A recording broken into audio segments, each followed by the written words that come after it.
That reminds me, I gotta call Spark there. Okay. So I wanted to just catch up with you. We talked a bit, I think probably last year, more than a year ago. We focused then on Bitcoin and the Bitcoin Foundation, the state of Bitcoin. Wait, the what? The Bitcoin Foundation. What's that?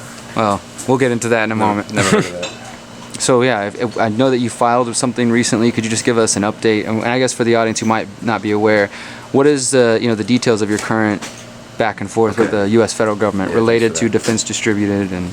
So I'm not going out and like really promoting how the case is going, because it's just in this procedural, it's this marathon phase of what we're doing, and just to come out really hard all the time and tell people about it, I know that would just exhaust people's patience for it. But now, because I talk so little about it, people are like, hey, didn't you have a lawsuit? How did that go? Like it's it's still very much a thing. We're at the Fifth Circuit Court of Appeals now in New Orleans on a procedural basically decision that the judge in the Western District made. Our tactics were to use to try to get a preliminary injunction against the government, because the government takes this position, and they say the posting of any kind of technical data, the sharing of any technical data, the communication of any data, pictures, images, anything related to guns on the internet is de facto an export. And this is a novel position for the agency, number one. They didn't even have this position in the crypto wars. Back in the crypto wars, they would just schedule certain kinds of technologies. It's a fine distinction to make, maybe not worth it, but they've gone even above that and said now nothing can even make it to the internet before we look at it and approve it. And we're just trying to get any judge, a panel judge, to say, hey, this is ridiculous, we're going to enjoin this position, and then have DefenseDistributed and crew tell us why this is so terrible. And that's the decision we think will come maybe as soon as March in the Fifth Circuit. What's the importance of that decision?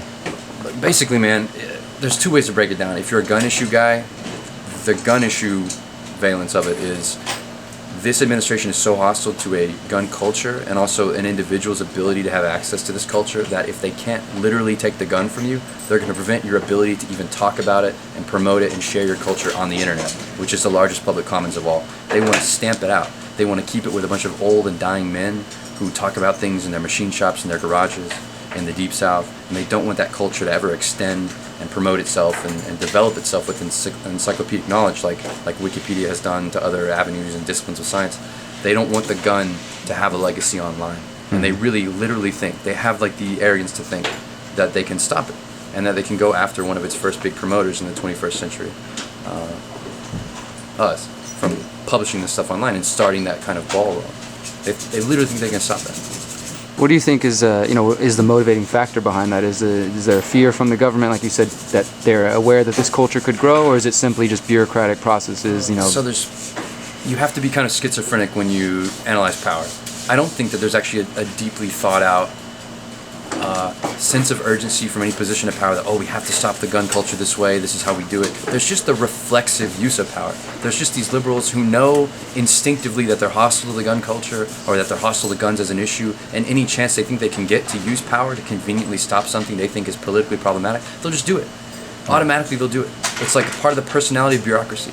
It's decisions made miles and miles away, fully insulated from any democratic repercussions. We think we can use our regulations to do this, and we'll use it against a politically marginal player, and the public won't know any better. And that's as far as it's thought out. They think they have the power, and they'll use the power. It's the definition of progressive politics. Has there been any particular pushback, or have you guys noticed any, change in the climate towards DefenseDistributed, 3D printed guns, considering like San Bernardino shootings, the Paris attacks, all this, the attention the media is giving to gun violence? Has any of that affected you guys in any way? Let's call a spade a spade. The media has been trying to give attention to gun violence after San Bernardino, right? But the Trump machine and ISIS and the specter of the Islamicization of Europe, and this has stolen the narrative, for good or for ill, okay? I'm not saying that, thank God that this is now the predominant narrative, but the New York Times rolls out a front page editorial on how we solve the gun problem in America. Their first front page editorial in, I think, maybe 90 years. And crickets. They try to turn San Bernardino into a gun issue. France and most recently Australia have tried to kind of drum up popular supports for their governments, their police states, by saying, we're going to go after 3D printed gun plans. But crickets, man, it's not an issue that actually resonates with the people. It's a totally marginal thing, and people can't disconnect it. Mandarins can't disconnect people's fear of terror or the Islamic problem and reroute it into a fear of, well, maybe we shouldn't own guns. That has been a complete fail over the past 2 weeks. So no, there's been no pushback against 3D printed guns. If anything, there's been less of a conscious resistance to 3D guns and more of a kind of enveloped attitude of saying, you know what, all guns good, all gun culture good, stop trying to make inroads into it and actually address the greater kind of clash of civilizations type problems. So you don't think that as DefenseDistributed and other companies like jump into this market as it grows, that is there really any way for the government or any type of regulatory agency to slow down the growth of this industry? So let's be honest. I mean, there are so many different CAD sites online. GrabCAD, Thingiverse. I mean, GrabCAD really comes to mind. There are so many different sites, and then old sites like CNCguns.com and Weaponeer. People have been sharing, the AR15.com forums come to mind. People have been sharing their gun culture online for a long time, pretty much as long as there's been the internet. Okay? So one part of the argument, you can see how even if there was a direct ATF for the internet, a regulatory agency tasked with only policing the gun culture spread on the internet, you could still see and understand how that agency could not possibly keep up with the spread and the speed of human thought, right? At the speed of human thought. So there's no way to permanently limit the internet's availability to problematic political concerns. And then number two, this agency that is actually trying to do what they're doing has only targeted DefenseDistributed. They've kind of kept the political controversy from reaching its fever pitch because they're going after someone who it's acceptable to go after and not extending that persecution or prosecution to any other kind of more mainstream conduits of gun info, right? So you don't have the NRA really getting beating the drum and getting people out, and they've been kind of smart about it. But now, it's middling. They've lost their strategy. They've lost directorship, and now, they're just kind of in this position where they're just waiting for a court to tell them they can't do it, because they've even retracted their conscious will to do it and put it into the regulations. They don't even want it articulated in the law that they have the power. They just want this to be one of the kind of secret, flexible ways that they can use political leverage against inopportune or against inappropriate types of actors. It's the legacy of all digital and libertarian activists. We will always be put upon, even when the mainstream type activist isn't put upon. And that's just what's happening here. What do you say to those who have fears of this idea of being able to sneak in guns into the airports, sneak in guns in other places, and that your business, your industry would contribute to those dangers? So let's be clear, this business or this industry, because it's not really a business, this is not a real business. This whole effort is just so we can shift all of our resources into this fight, which is a greater fight about digital production, digital distribution, the public right and the public domain, like whether these things are recognized as the internet, and whether the guns and the gun information can be there, and whether there can be this free exchange in a country that declares universal values, a First Amendment and a Second Amendment. Okay, but regardless of the digital production of firearms, if they're made out of plastic, if they come off of 3D printers, this is a separate discussion from can they be snuck into airports. And I've tried to the best of my ability, to show people that they can't be. And anyone who says they can be is not being sincere. They're being disingenuous. All the security screens that we've seen, all the millimeter wave scans, all the digital x-rays that we've seen, digital guns show up, all right? Digitally produced guns show up. Let me get a picture for you. Give me a chance to get a picture for you. I can finally maybe project this into the internet a little bit.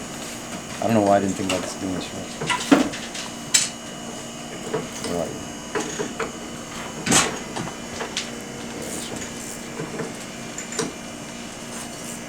Okay, you tell me. All right? Does that show up on an X-ray or not? Does the Liberator show up on an X-ray or not? With or without that piece of metal? Can you tell that that's some type of device?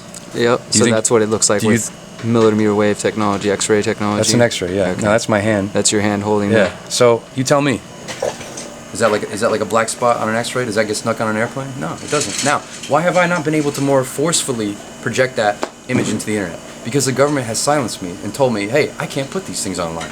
You, Derek Bros, if you put this image online, you run the risk of getting taken down by the U.S. government and them saying that you've exported critical defense technology. Now you've allowed someone to understand that a Liberator pistol is detectable by X-ray. This is military significant information, and it's now you've now exported this data because you put it online. So welcome to the club, right? We're all criminals. And so because this is a politically problematic issue, they've allowed, by silencing me, they've allowed the government's narrative to basically continue unresisted. Oh, these things show up, they don't show up on X-rays. They can get stuck on airplanes.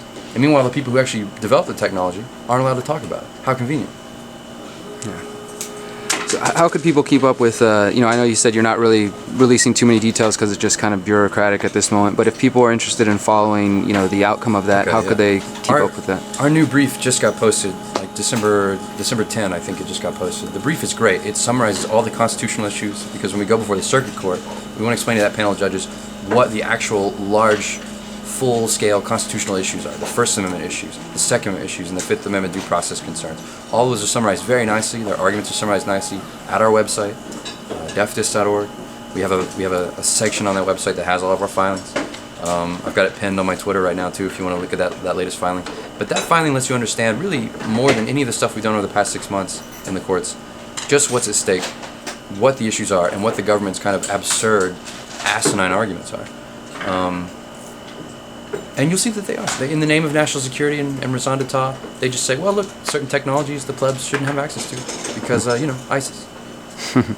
And Americans speaking in America don't necessarily have access to the public forum because maybe some people can hear them and use what they have to say to do something. It's a nihilistic position to have regarding, like, the First Amendment. Can a country with the First Amendment really have a position like this? Oh, certain kinds of technology, even technologies protected in our Bill of Rights, you probably shouldn't talk about them online. Doesn't sound like a country that proclaims, the spirit of liberty and universal values to me.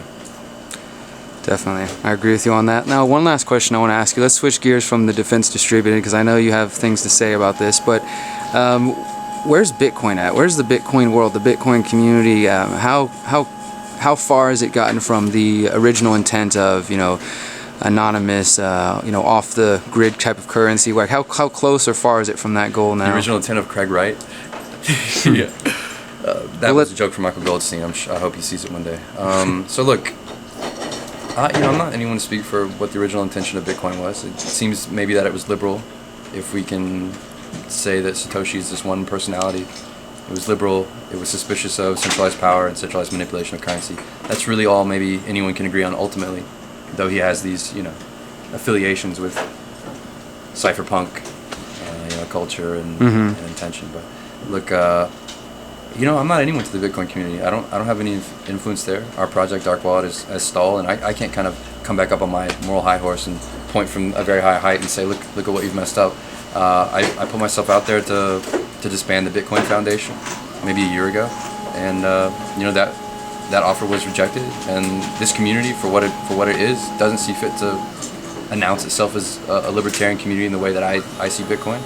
And so I have nothing to do with these people. They passed. What can I do? What can I say? Will there be another cryptocurrency to rise to the top, in your opinion? Oh, no, of course not. Bitcoin, I think for different theoretical reasons, is the game. Bitcoin is where it's at. I think I even said this to you last time. Bitcoin is the show, and it will continue to be the show. I'm not here to say this. I'm not here to, of course the space is always going to be filled with these bizarre personalities, these people who are just striving, trying to make as much money as they can. They're not really principled. And you see these strange phenomena, these organizations which are just built to advance people's manifold careers and interests and pad their resumes and CVs and stuff, like the Bitcoin Foundation. But it's telling that thing is completely out of money now, and it was destined for the trash bin even last year. Now it's just going to disappear, and people are going to pretend like, okay, well, it was always going to go bad. This is X and Y reasons why. This community is not taking moments to steel itself with libertarian thought. Instead, it just says decentralization, coin center, there should be competing Bitcoin foundations, and it doesn't really take, at any point, a moment to say, maybe the thing can succeed on its own, and we don't constantly have to interface with the state. But at this point, it just sounds like I'm chiding, and look, man, I'm too busy to doing your own nag on the Bitcoin Foundation, right? I'm giving people the ability to print AR-15s, right? To mill AR-15 rifles, and when these Bitcoiners do something politically problematic, okay, maybe we'll vote from the rooftops. But until then, it's more of the same. Nothing new to expect from there. Put our heads down, man. We're working hard, and we're trying to do something permanent and lasting. And I think you can see that it's coming together.